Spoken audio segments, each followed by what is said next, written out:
Eu sei que você já fez a leitura no momento da leitura alternada desse texto de João 9, mas eu queria convidar você que você mantivesse a sua Bíblia aberta nesse texto, porque é sobre ele que nós vamos meditar, os versículos de 1 a 12. Você lembra da história? É um cego de nascença, que os discípulos queriam saber de Deus primeiramente, de Jesus primeiramente, por que isso aconteceu? Por que ele era cego desde que nasceu?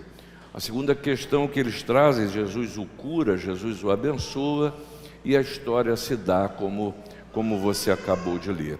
Mas de antemão eu queria destacar 3 coisas desse texto, que é sobre isso que eu gostaria que a gente meditasse.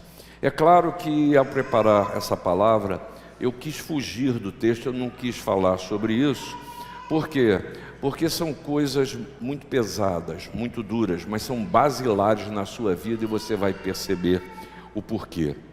A primeira delas é que o texto fala de um cego que nasceu assim, que nasceu cego. E é difícil para a gente entender isso. Por que isso acontece? Por que isso acontece? Por que na minha família? Por que comigo isso se dá? A segunda situação muito difícil desse texto é porque ele fala, é uma pergunta que a gente faz, é a causa, ou melhor, quem é o culpado disso? Quem é o culpado dessa coisa acontecer? E culpados a gente sempre procura. Mas uma terceira coisa que nesse texto que você não pode deixar passar despercebido é a questão da invisibilidade social. Porque uma pessoa que era cego desde nascença, os vizinhos não sabem de que se trata. O texto depois aduz o fato de que a condição dele física estava aduzida também à sua questão social, porque ele era um mendigo. Um mendigo como tantos esses que a gente vê ir e vir e a gente não percebe, porque são invisíveis. Não tem nome, não tem origem, não tem família. E é um tema que hoje a gente precisa refletir sobre isso, invisibilidade social. Nós temos aqui um caso assim, em que os versículos de número 8 e 9 falam exatamente sobre isso. Ninguém sabia de quem se tratava. Algumas pessoas achavam, mas não percebiam. E apesar da dureza disso, eu e você precisamos refletir sobre esses temas. E esse texto, ele está num contexto da palavra de enfrentamentos. Jesus está tendo enfrentamentos. Para não ir muito longe, se você for ao capítulo 6, a partir do versículo 22, Jesus se apresenta como o pão da vida. Ele diz: trabalhai pela vida eterna, creiam que eu fui enviado por Deus. Mas os judeus murmuravam: quem é esse sujeito para falar isso? Discípulos se escandalizaram com Jesus e abandonaram. Pasmem, até membros da família de Jesus, até seus irmãos o abandonaram. Quando você chega no capítulo 7, Jesus disse: se alguém tem sede, venha a mim e beba. E o povo começou a brigar por causa disso, achando que, passou do limite. Passou do limite, mas a história continua. E no capítulo 8, Jesus ousa perdoar os pecados de uma adúltera. Isso foi de encontro a tudo aquilo que o poder religioso estabelecia, que na verdade a lei dizia que ela tinha que ser apedrejada. E você vai e perdoa os pecados? E você diz: vai e não peques mais. É simples demais para esse nosso sistema que ainda hoje nos tenta de emitir juízo, de achar que nós somos indesculpáveis, e até de nos vermos e de nos afastarmos de Deus, porque achamos que tudo aquilo que somos e fazemos é demais para um Jesus que morre numa cruz transformar. Aí você chega ainda do versículo 12 do capítulo 8, e Jesus fala: olha, eu sou a luz do mundo. O fariseu não aguenta com isso não. Fariseu não aguenta com isso e reagem violentamente. Quando você chega a partir daí, o Senhor fala: vem cá, vocês querem saber a verdade? Vocês querem saber por que eu vim a esse mundo? E ele expõe não só a sua autoridade, mas a sua missão. E, em vez de aquietar, esse povo pegou em pedras para matar Jesus. Não suportaram a verdade, não aguentaram ouvir, não aguentaram a culpa, não entenderam o amor de Deus. E Jesus então lida com uma situação que eu creio que o objetivo era ajudá-los a entender os propósitos de Deus. Um cego de nascença. Mais do que isso, alguém que não era expressão na sociedade, alguém que era invisível. E é esse alguém que Jesus utiliza para nos ajudar a entender esse universo que a gente vive, a gente ajudar a entender as vicissitudes da vida. Por isso a primeira questão, e eu não quero fugir dela, é o problema do mal. Por que a cegueira? Porque o cristianismo afirma que Deus é logicamente irreconciliável com a existência do mal. E aqueles que fazem essa objeção reivindicam que eles sabem com certeza que o mal existe. E visto que isso é incompatível com Deus cristão, então a sua conclusão é que Deus não existe.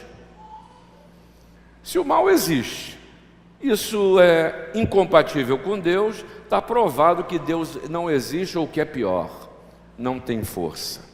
E os cristãos continuam a afirmar que Deus é onipotente, Ele é todo-poderoso, que Deus é benevolente, Ele é todo amoroso, mas continuamos a sofrer a realidade do mal que graça, do mal que faz e que me faz condenar uma criança à cegueira desde o ventre de sua mãe. E aí, algumas tentativas de explicação, elas se dão, equivocadas, que não produzem paz ao coração, mas que produz mais dúvida. Você quer ver uma primeira explicação simplista? Isso é culpa do livre-arbítrio. É o livre-arbítrio que Deus deu para responder o problema do mal. E o que é isso? Essa abordagem declara de que quando Deus criou o homem, Ele lhe concedeu o livre-arbítrio, um poder para fazer decisões independentes, até mesmo se rebelar contra o seu Criador. Mas ele falha essa perspectiva em responder o problema do mal, e mais do que isso, contradiz a palavra de Deus. A palavra de Deus insiste em dizer que nenhum pardal pode morrer apartado da vontade de Deus.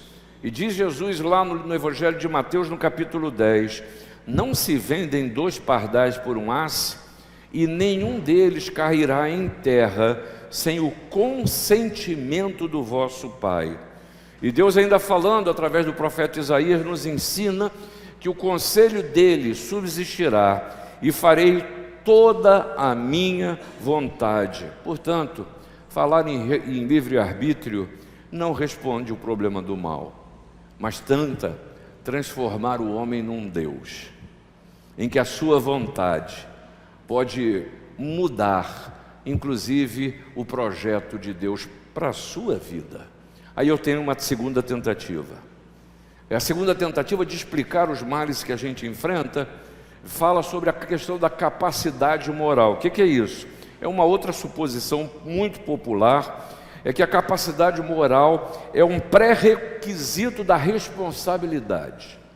Pré-requisito da responsabilidade. Tenha paciência comigo e vamos juntos. Em outras palavras, a suposição é que se uma pessoa é incapaz de obedecer às leis de Deus, então ela não pode ser moralmente responsável de responder às leis do Senhor. Portanto, Deus não poderia, nem pode, punir as pessoas por desobedecer à lei. Afinal de contas, ela não sabia. E eu e você somos plenos em discutir, em dizer, em nos auto-justificar, ao dizer, eu não sabia. Contudo, Assim como a suposição do livre-arbítrio, essa suposição de que a responsabilidade moral pressupõe capacidade, ela é antibíblica e ela é injustificável, porque Paulo, por exemplo, nos ensinou: porquanto a inclinação da carne é inimizade contra Deus, pois não é sujeita à lei de Deus, nem em verdade o pode ser. Mas aí eu aprendo na palavra, e nesse aprendizado eu e você precisamos descansar. Eu aprendo a soberania de Deus. Eu aprendo que a palavra de Deus nos ensina que a vontade de Deus determina todas as... Calma aí, venha comigo. Aprendo que a vontade de Deus determina todas as coisas. Nada existe ou acontece sem Deus. Nada é meramente permitido, mas é ativamente desejado que venha à existência. Deus decidiu diretamente criar a mim e a você. Deus fez isso de forma objetiva. Por isso que Isaías nos diz o seguinte, em nome de Deus ele fala: eu anuncio o fim desde o princípio, e desde a antiguidade as coisas que ainda não sucederam. Eu digo, o meu conselho será firme e farei toda a minha vontade. Saiba você que Deus controla não somente os eventos naturais, mas Ele controla também todos os assuntos e decisões humanas. Aí você precisa entender que quando Deus criou o homem e a mulher, na criação foram os únicos a quem Ele deu a faculdade de inteligir, de raciocinar. Por isso que já no Éden o Senhor disse ao homem e à mulher: olha, é tudo para vocês, só faça uma coisa, daquela árvore não comereis, porque se vocês comerem dessa árvore, vocês morrerão. E o que fazem o homem e a mulher? Comem dessa árvore. Comem dessa árvore. Aí você pode até pensar: então quer dizer que Deus não sabia? Acho que Deus deu um mole aí no meio dessa história, não sei o que Ele estava fazendo, que foi aí que entrou o mal no mundo. Eu não sei te explicar isso, e não pretendo fazê-lo, mas eu e você precisamos crer que a soberania de Deus mantém tudo e todos sob o controle dEle, e Ele usa todas as coisas para o seu propósito. Eu quero que você se lembre do que aconteceu a Jó. Capítulo 1 de Jó, você não pode se esquecer isso quando você passar pelas lutas na sua vida. Quando Satanás vai ao encontro de Deus e diz: aí, está vendo? Abençoado, Leandro é um sujeito abençoado, toca, canta, tem um filho lindo, claro que puxou a mãe. Então, você vê que está tudo bem.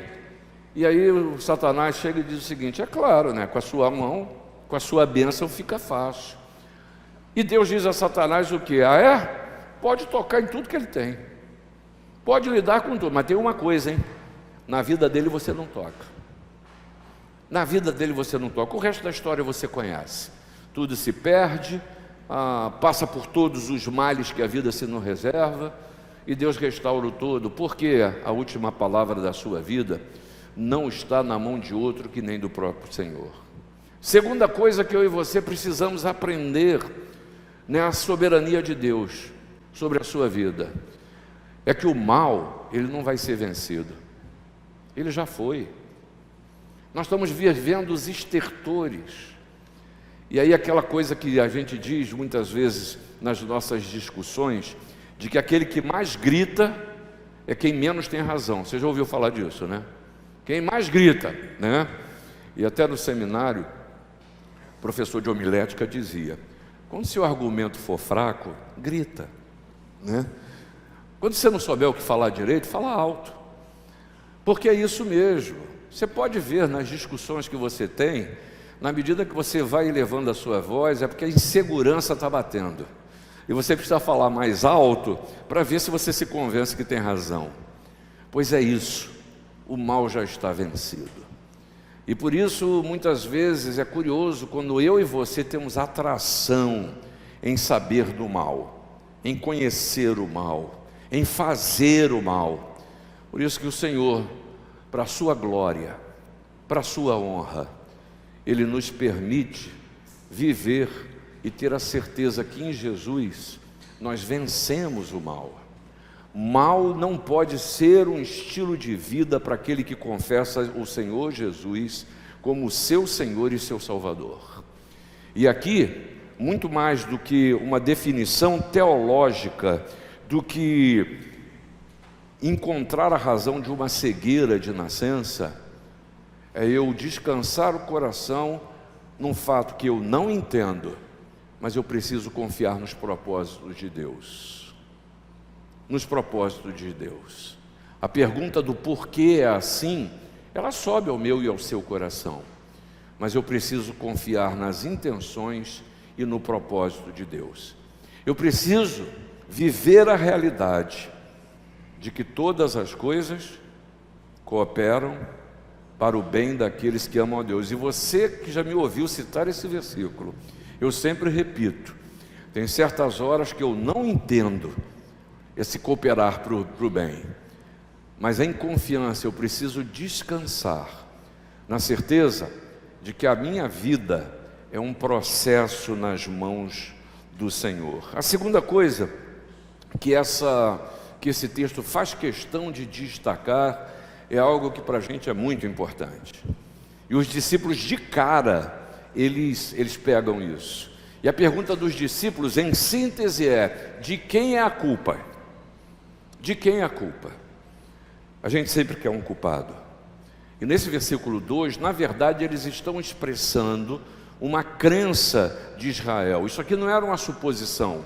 Isso aqui não era uma discussão no final de semana de quem não tem nada para fazer. É o seguinte, esse cara, ele é cego de nascença por quê? Foi o pai dele que pecou? De quem é a culpa disso? Porque havia um provérbio em Israel, e Jeremias destaca isso, o seguinte: naqueles dias já não dirão, os pais comeram uvas verdes e os dentes dos filhos é que se embotaram. E aí, parece que as coisas voltam, e ultimamente se voltou a falar de alguma coisa que definiram como pecado hereditário. Já ouviu falar isso? Isso é uma mentira. Isso é uma mentira. Está acontecendo na sua vida porque seu pai e sua mãe fez alguma coisa. Isso é espiritismo, isso não é cristianismo não. Está acontecendo na sua vida porque algum antepassado seu fez alguma besteira. Mas a palavra de Deus nos ensina: a alma que pecar, essa morrerá. Você é a responsável, você é o responsável pela condução, pelas suas escolhas, é você. E o nome do resultado das escolhas que não são apropriadas, a palavra chama de pecado, que nada mais é que a transgressão aos mandamentos de Deus. João, falando sobre isso, diz que todo aquele que pratica o pecado também transgride a lei, porque o pecado é transgressão à lei. O mal, saiba você, ele é consequência de pecado. Aplique isso no que você vê de mal no mundo. Tu acha que Putin, nessa guerra, é fruto de bondade?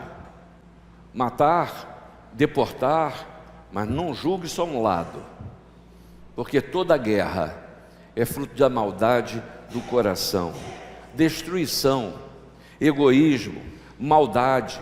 O homem fabrica até doença, gente. Até doença o homem fabrica. O homem produz meios de matar, de eliminar, e se auto-justifica. E aí eu me lembro que no tempo da pandemia eu vi uma notícia no jornal muito interessante. Você lembra que logo começou, via aquela febre do álcool em gel, lembra disso? E aí o cara pegou, entrou numa farmácia e ele comprou simplesmente tudo. Ele zerou o estoque da farmácia. O motorista de um táxi foi lá para comprar, não tinha. E ele pegou esse táxi, encheu o porta-mala do carro do álcool em gel que ele ia usar até Jesus voltar. Não tinha condição de usar aquele tudo. E aí o taxista começou a espirrar, contaminou o sujeito que tinha andado no seu táxi. E os dois pegaram a Covid na tentativa de se safar, ao dizer farinha pouca, meu pirão primeiro, a tentar, no seu egoísmo, eliminar a possibilidade de que os outros também pudessem ser abençoados. O mal estava ali diante daquele homem. Nós somos assim. Pecado, nós somos máquinas de produzir o mal e a maldade. Por isso que a palavra nos ensina que todos pecaram e carecem da glória de Deus. Se a gente parar aqui, se eu parasse aqui e a gente fosse embora, a boa nova não chegaria. Mas isso precisa ficar claro e explícito para todos nós. A alma que pecar, essa morrerá. Isso é muito bom para eu parar e pensar quando eu estou querendo me auto-justificar. Alguém disse, o ditado popular diz o seguinte: se a culpa é minha, eu coloco em quem eu quiser. E esse é o nosso mal. Todo mundo é culpado, mas eu sou incapaz de parar e refletir, porque reconhecer que está errado, reconhecer que está em pecado, reconhecer que precisa de mudança, dói. Reconhecer que tem que mudar, isso traz para a gente uma insegurança muito grande. E eu não tenho força para fazer isso, e não tem mesmo. É por isso que nesse texto, cheio de impossibilidades, a gente vê o Senhor, o Salvador, emergir desse texto e trazer a palavra que diz: olha, eu tenho que fazer a minha obra, é agora durante o dia, é neste momento, porque Jesus é a luz do mundo, é Ele que diz: eu sou a luz do mundo. E aí você pensa que Deus decretou a morte de Cristo por uma boa razão, e ela é uma boa razão, é nos redimir, é nos salvar, é tirar-nos da cegueira que vem desde a nascença, seja a área que seja na sua vida. Da mesma forma, o seu decreto que permitiu a existência do mal, ele tem um propósito para a sua glória. Eu não entendo muito bem isso não, mas eu preciso confiar que a sua vida, ela não está largada à própria sorte. Deus está no controle da sua história. Isso precisa gerar em você e em mim a confiança de que Deus sabe o que está fazendo. Insisto, e o que Deus faz é o melhor. E eu não posso esquecer, e eu falei rapidamente no começo, e você não pode esquecer disso, que Deus é todo poderoso, mas Ele é todo amoroso. Ele é todo amoroso. Ele é capaz de acabar com todo o mal. Ele deseja acabar com todo o mal. O mal ainda existe. Portanto, Deus tem um bom propósito para o mal.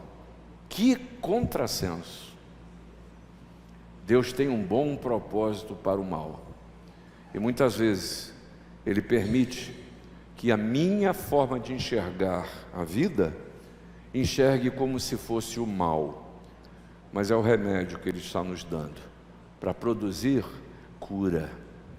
Mas tenha certeza que o Senhor já destruiu o mal. E aí eu preciso parar para pensar: se o meu pensamento da existência é aquele que continua a celebrar o mal, que já foi destruído, se a minha adoração, ela está sendo dada àquele que veio me trazer libertação, ou eu prefiro continuar a adorar a tudo aquilo que me escraviza e que me prende?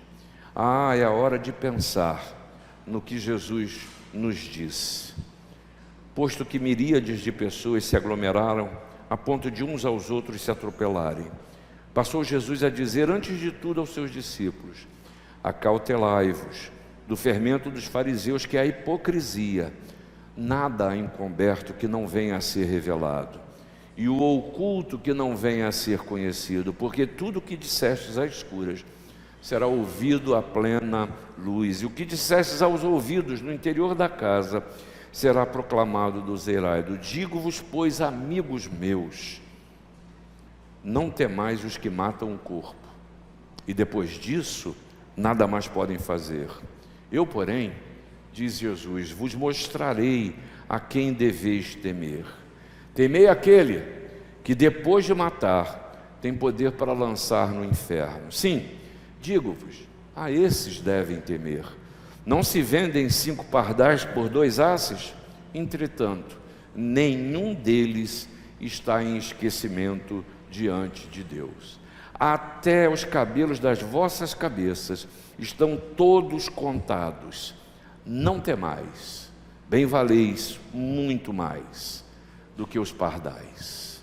É a certeza de que Deus continua no controle. E aí a consequência é buscar ao Senhor enquanto se pode achar. Buscai ao Senhor. Buscai ao Senhor enquanto Ele está perto. Deixe o perverso o seu caminho, o iníquo os seus pensamentos.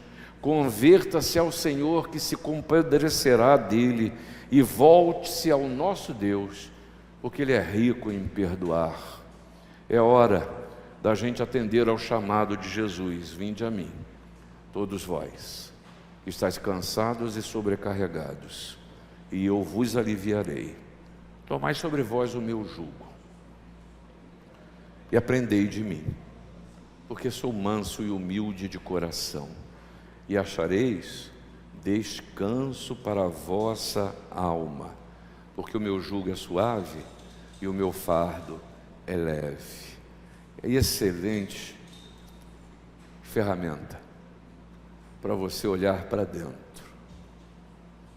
e ver se há descanso no seu coração. Faltou descanso? Faltou paz? Você está carregando o peso que Jesus veio te livrar. O Senhor Jesus, ao faltar o descanso, Ele está dizendo para você: olha, o mal já foi vencido, não carrega esse peso. Minha filha, meu filho, vem experimentar, entra no descanso do seu Senhor, e que Deus te abençoe. Amém.